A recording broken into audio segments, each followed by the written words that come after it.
this is such a fascinating story because despite being medically cleared, Kawhi has made a decision to not return to the Spurs. Stephen A., what do you make of that?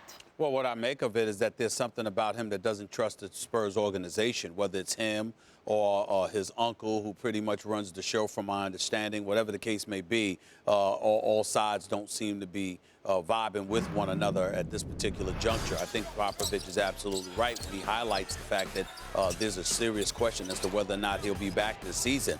But remember, Kawhi has been cleared. And so if he's been cleared, but the coach is telling you he's probably not going to be back, then that means it's Kawhi's decision, not that of the team or not something that's in concert with the team. That's what I deduce from the situation. It's what a lot of us have been hearing throughout the past few months, so we have to see what happens from there. Yeah, I mean, look, I think there's a chance he has played his last game for the Spurs, Kawhi Leonard.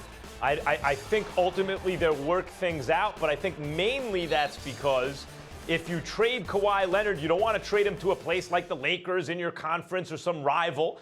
You want to trade him to a lesser team or some team that you're really not worried about. And why would that team give you a haul for him when he has 1 year left on his deal? They'd want to work out a longer deal. So I think it'd be difficult for the Spurs to get proper value back for who I think is the second best player in the NBA when healthy, behind LeBron James. That's right, ahead of KD, Steph, and everyone else. I think they'll work it out, but it seems to have gotten to that juncture. And Stephen A., I think you hit the nail on the head.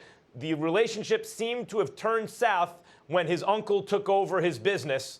There's a reason it's called show business and not show family. Well, I will tell you this. You're considered the second best player in the world, and he's not that to me. He's like third. But if you're the second or third best player in the world, only an idiot doesn't get equitable value for you. And the Spurs are not idiots. Doesn't it seem, though, like you're jumping ahead quickly, maybe, Max, saying you're surprised if he'd play with them again? I mean, he still does have a year before that option year, right? Why do you think this could be it?